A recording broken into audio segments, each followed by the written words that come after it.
Hi and welcome back to Real Reviews, where today I'm doing another deep dive into a Paramount Plus show released in 2022 starring Jon Bernthal. That's the Punisher. That is Michael Brizato from The Bear, for those people who have seen that excellent Emmy award-winning show. This was American Gigolo. This was the reimagining of the Paul Schrader, Richard Gere movie back in 1980. This is the show that was spearheaded by David Hollander.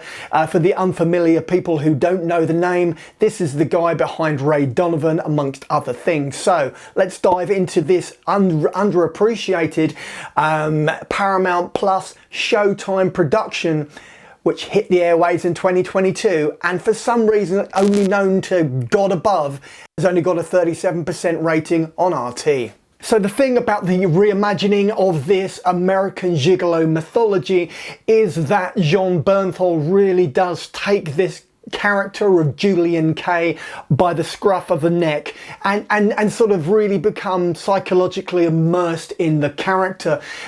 Gretchen, who plays his ex-lover, Michelle Stratton, she's from Boardwalk Empire, for those who don't know. She adds an intricate element to it, and sort of, but sort of, it's a real push and pull sort of relationship that they have. There's a real darkness, and at the beginning, when Julian is released from prison after a 15-year stretch for a murder which inherently he didn't commit, it's a really gritty and sort of like it's an emotionally charged show that you get. You've also got in there Rosie O'Donnell, who people may remember Rosie O'Donnell from various comedy shows or comedy films, performances in the noughties, and she came to prominence bizarrely in a Flintstones movie, if I remember rightly. In this, she is virtually unrecognisable as Detective Sunday in this.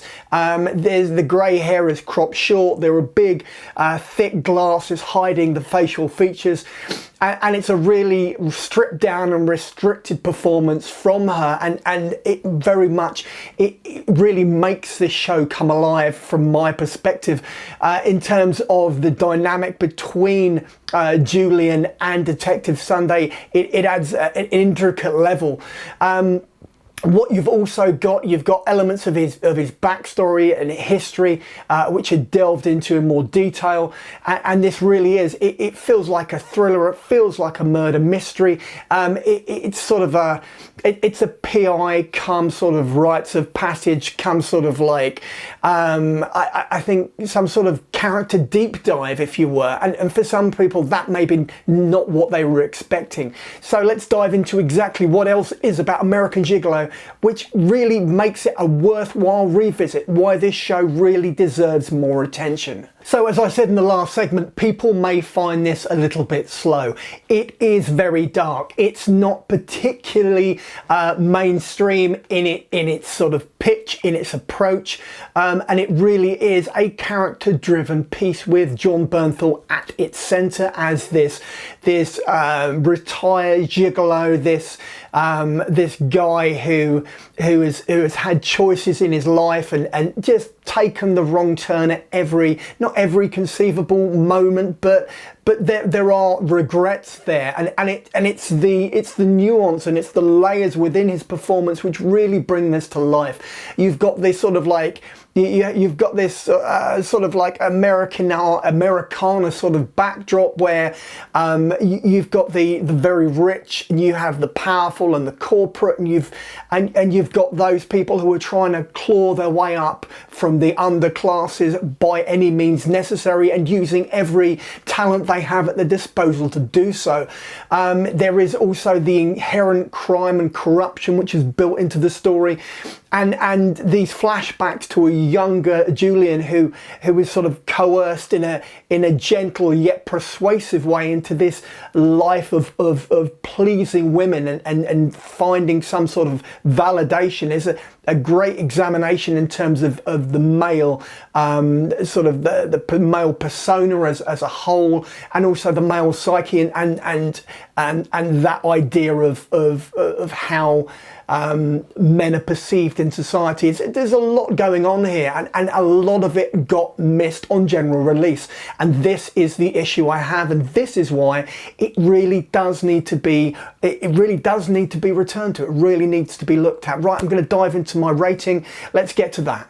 So back in 2022 when I reviewed this, this really was an epic show for me, and it touched on a great many things which I find interesting in entertainment as a whole. So on that occasion, I gave it a 4 out of 5 in the big old 5 scale, and it's not going to change now. So with all haste, for those people who are looking for things to look for, to watch on Paramount Plus, who are running out of options, who may have looked at it, passed it by, and decided I'll come back to it, maybe now is the time. Maybe now is the time to revisit, to redress, and to sort of really involve yourself with American Gigolo on Paramount Plus. Go do it. Go do it now. Let's dive into that trailer. And so it is that you've reached the end of the video review for American Gigolo. It's a retro look back at a classic Paramount Plus show, in my opinion, that really deserves more attention. So this is the bit where I go. If you've liked the video, then give me a thumbs up. Failing that, you can always just drop a comment in the comment box below and I will respond. Finally, just subscribe so that every Tuesday and every Saturday when I drop another one of these videos, you'll get a little ping, and then you can pop in and watch or listen to as much as you like or as little, and then go about your day. In the meantime, check out the rest of the channel and maybe pop over to the Patreon page. Take care.